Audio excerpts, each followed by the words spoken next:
Hello friends, तो हम ये परसेंटेज की सीरीज़ कर रहे थे, उसी का हम अगला पार्ट करते हैं।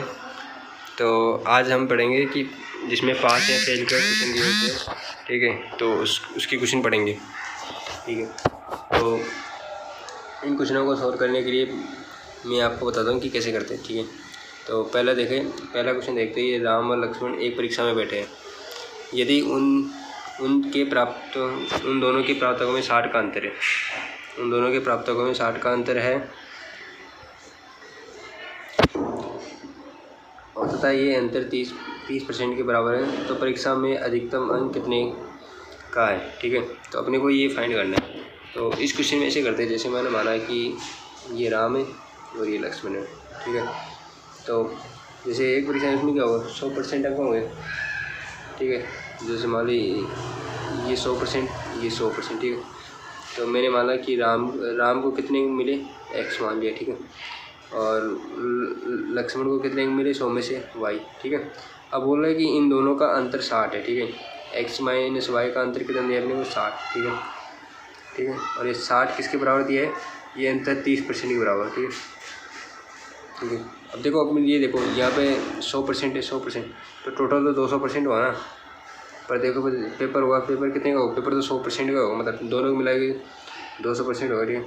तो यहाँ से अपन निकाल देते हैं 30% का क्या होगा, 30% का वैल्यू अपने को 60 देगी, तो 1% कितना होगा, इसको डिवाइड करेंगे तो दो हो जाएगी, ठीक है। यदि 1% की वैल्यू 2 है, तो 100% की वैल्यू कितनी होगी, तो 100% की वैल्यू कितनी होगी, इसको जस्ट मल्टीप्लाई कर देंगे, मतलब 100% की कितनी, 200, ठीक है। कैसे किया कि इसको ये 2 गुना हो रहा है, तो यहाँ भी ये 2 गुना होगा, ठीक है। ऐसे कर सकते हैं, ठीक है। तो यदि आप इस चैनल पर नए हैं तो एक बार इसको लाइक और सब्सक्राइब कर देना, ठीक है। तो अब करते हैं। अब कई लोग सोच रहे होंगे कि सर आप बहुत धीरे पढ़ा रहे हैं, ये मतलब ऐसे सिलेबस होगा नहीं होगा, मतलब क्या बहुत टाइम लगेगा। तो मैं एक ही चीज़ बोलूँगा, यदि कछुए की तरह चाल चलोगे ना, तो आप ज़रूर रेस में जीतोगे।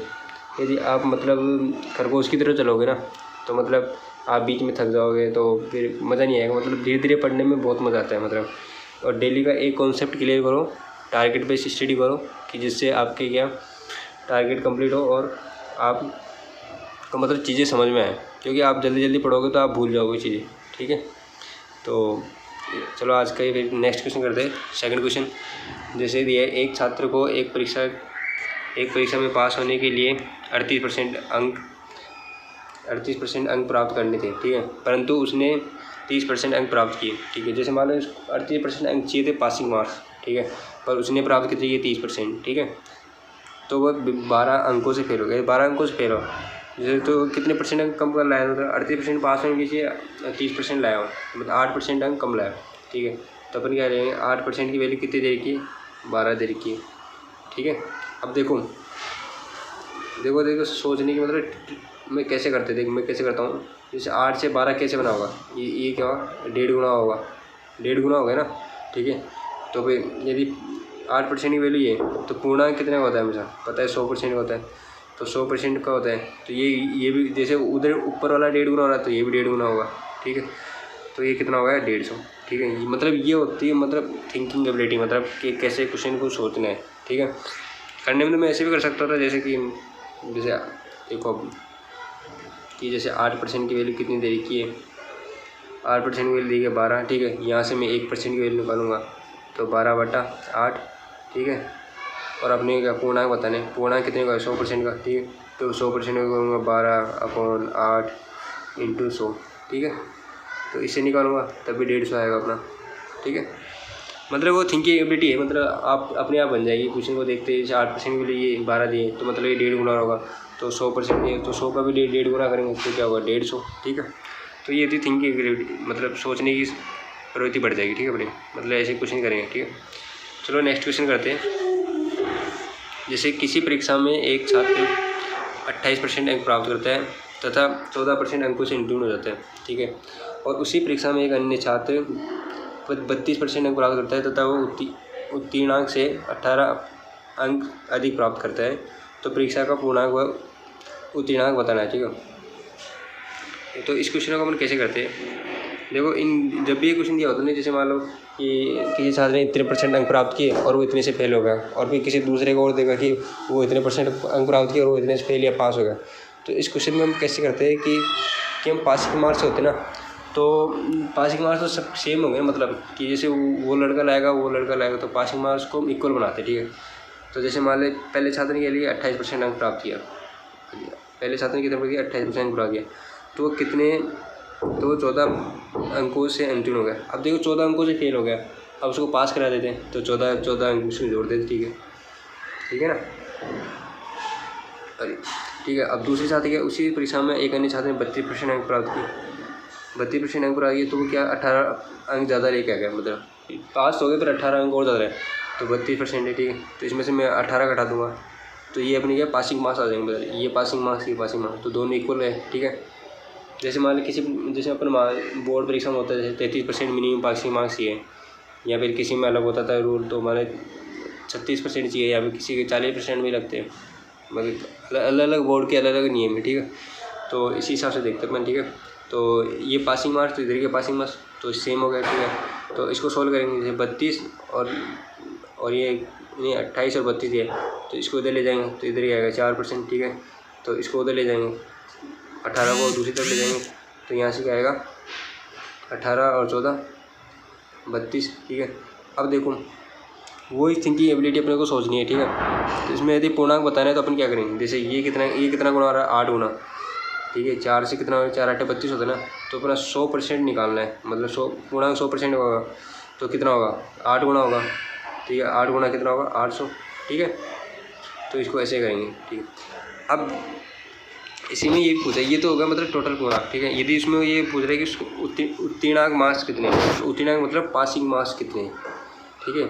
मतलब पासिंग मार्क्स कितने, पासिंग मार्क्स ही होता है अपने, मतलब कि कितने % में पास होता है मतलब, ठीक है। तो जैसे ऑप्शन में देखोगे तो देखो ये मतलब डी ऑप्शन सही है, क्योंकि पूर्णांक 800 सिर्फ एक में दिया है, ठीक है। तो हम जैसे एक को सॉल्व करेंगे तो हम टिक लगा के आ जाएंगे, तो मान लो इससे अपना टाइम बच जाएगा, ठीक है। पर मान लो अपने को उत्तीर्णांक भी निकालना है तो कैसे निकालेंगे, ठीक है।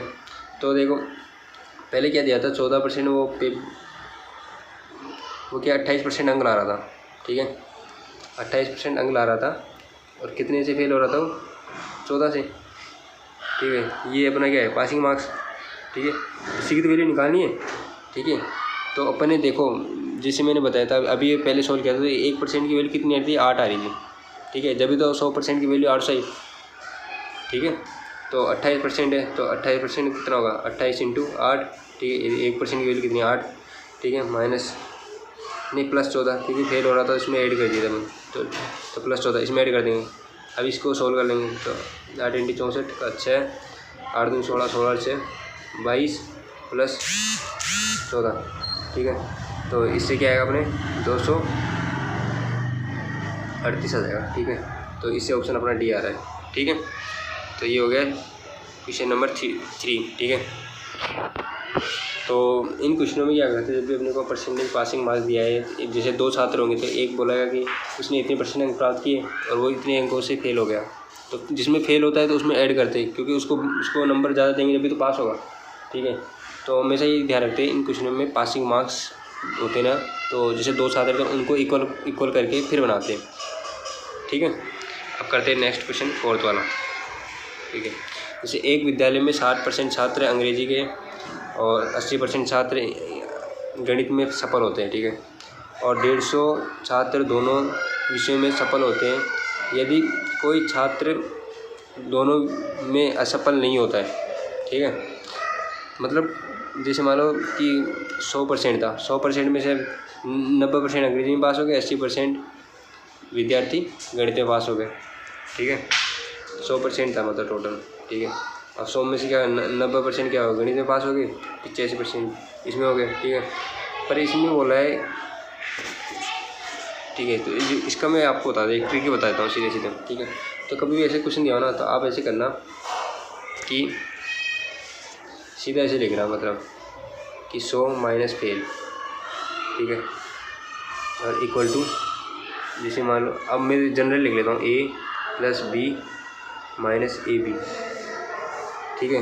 पर एक चीज़ ध्यान रखना, यदि आपने यहाँ परसेंटेज वैल्यू लिख रही है, यहाँ परसेंटेज वैल्यू रख रहे हो, तो यहाँ परसेंटेज वैल्यू लिख रहे हो, तो ये सब जगह कैसे तो परसेंटेज वैल्यू लिखोगे आप, यहाँ सब जगह क्या लिखोगे, नंबर लिखोगे, ठीक है।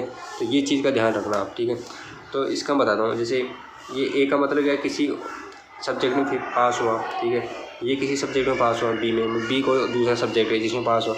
और ए बी क्या होता है इसमें कि दोनों सब्जेक्ट में पास हुए, मतलब कितने विद्यार्थी हैं, कितने परसेंटेज, ठीक है। और ये तो मतलब क्या होगा, जैसे कोई विद्यार्थी इसमें पास हुआ, इसमें पास हुआ, तो दोनों का दोनों में पास होते हैं उसको घटा देते हैं, जिससे अपने के टोटल पासिंग विद्यार्थी आ जाते हैं, ठीक है। और अपने को ये पासिंग विद्यार्थी तो 100 में से फेल निकालेंगे मतलब, तो ठीक है, तो भी पासिंग आ जाएंगे। तो इसलिए ये इक्वेशन बनती है, ठीक है। अब ठीक है, चलो ये क्वेश्चन करते हैं, इसको कैसे करना है। एक विद्यालय में 90% छात्र अंग्रेजी के, 85% छात्र गणित में सफल हुए और 150 छात्र दोनों विषय में सफल होते हैं, ठीक है। तो कोई भी छात्र असफल नहीं होता है, ठीक है। तो मतलब असफल नहीं होता मतलब फेल कब क्या है, 0, ठीक है। तो फॉर्मूला लगाते हैं अपन 100 - 0, ठीक है। 90% क्या हुआ, अंग्रेजी में पास होता है। मैंने ए को मतलब 90 मान लिया, बी को मतलब 85% गणित में पास हुए, ठीक है, इसको हटा दिया और माइनस, ठीक है। अब देखो 150 छात्र दोनों में सफल हुए, अब ये क्या है, नंबर है, ठीक है। और बाकी वैल्यू क्या दी थी, अपने परसेंटेज दिए, तो इसको हम क्या मान लेंगे, x मान लेंगे, ठीक है। तो इसको सॉल्व करते हैं, तो ये ठीक है, तो 100 और ये कितना होगा, 175 होगा, इन दोनों को जोड़ेंगे 75, ठीक है।